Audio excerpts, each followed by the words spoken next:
بسم اللہ الرحمن الرحیم۔ السلام علیکم دوستو۔ ایک جادوگر نے حضرت حسین کا کٹا سر کیوں خریدا؟ جب دشمنوں نے حضرت حسین رضی اللہ تعالی عنہ کو کربلا کے میدان میں شہید کر دیا تو ابن زیاد نے حکم دیا کہ حسین کا سر کاٹ کر میرے سامنے لایا جائے۔ اس پر سمر نے جا کر حضرت حسین کا سر کاٹا اور پھر اپنے سردار ابن زیاد کے سامنے لا کر رکھ دیا۔ ابن زیاد حضرت حسین کا کٹا سر دیکھ کر بہت خوش ہوا اور اپنی چھڑی حضرت حسین کے سر پر مارنے لگا۔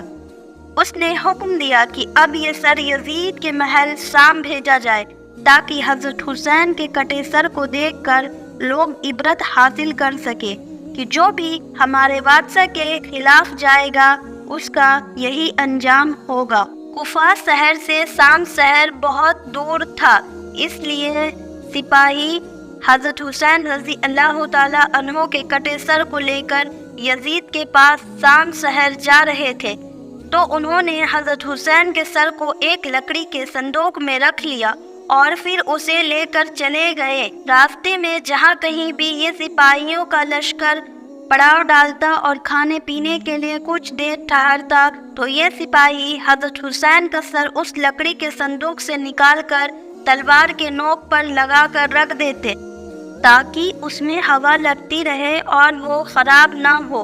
اسی طرح سفر کرتے کرتے وہ لوگ ایک رات عیسائیوں کی ایک عبادگاہ کے پاس پہنچے۔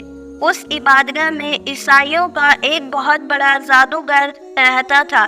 یہ سارے سپاہی حضرت حسین کا سر لے کر اس جادوگر کے پاس پہنچے اور کہنے لگے کہ ہم مسافر ہیں، اس لیے آپ کی عبادگاہ میں رات گزارنا چاہتے ہیں، آپ ہمیں اجازت دے دیں۔ جادوگر نے اجازت دے دی۔ ان سپاہیوں نے وہ لکڑی کا صندوق ایک کمرے میں رکھ دیا اور لیٹ کر سو گئے۔ آدھی رات گزر چکی تھی اور وہ بوڑھا جادوگر بیٹھا کچھ جادو کر رہا تھا کہ تبھی اسے آسمان کی طرف سے ایک روشنی نظر آئی جو اس کی عبادگاہ کی طرف بڑھتی آ رہی تھی، اور پھر وہ روشنی اس کمرے کے اندر جانے لگی جس میں حضرت حسین کا سر رکھا ہوا تھا۔ یہ دیکھ کر وہ جادوگر بہت حیران ہوا اور سمجھ گیا کہ اس لکڑی کے صندوق میں ضرور کوئی ایسی چیز ہے جو یہ سپاہی مجھ سے چھپا رہے ہیں۔ جادوگر نے رات میں ہی سپاہیوں کے سردار کو جگا کر پوچھا کہ مجھے بتاؤ کہ اس لکڑی کے صندوق میں کیا رکھا ہے، کیونکہ میں نے ابھی آسمان سے ایک روشنی اترتی دیکھی ہے جو اس صندوق والے کمرے میں گئی ہے۔ تم مجھے سچ سچ بتاؤ کہ آخر اس صندوق کی حقیقت کیا ہے۔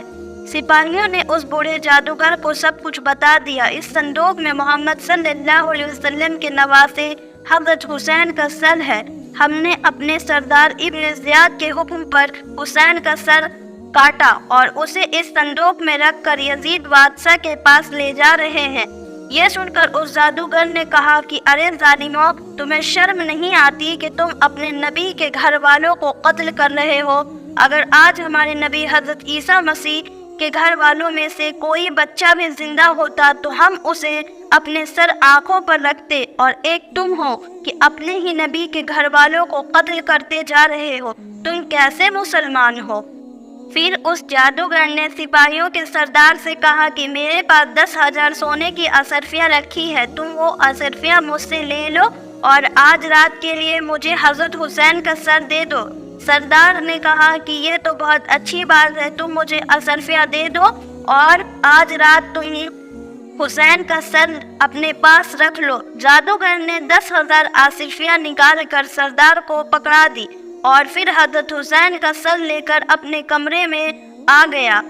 اس جادوگر نے حضرت حسین کے سر کو غسل دیا اور پھر اسے ہاتھ میں لے کر پوری رات روتا رہا۔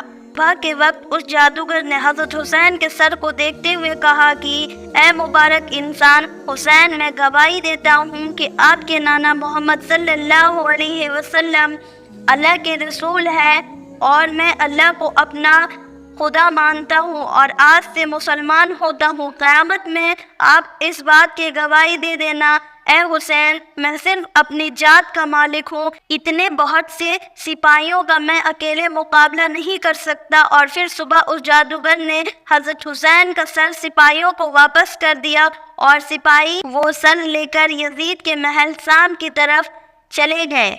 اگر آپ کو یہ ویڈیو اچھی لگی ہو تو پلیز چینل کو سبسکرائب، ویڈیو کو لائک اور ایک چھوٹا سا پیارا سا کمنٹ ضرور کریں۔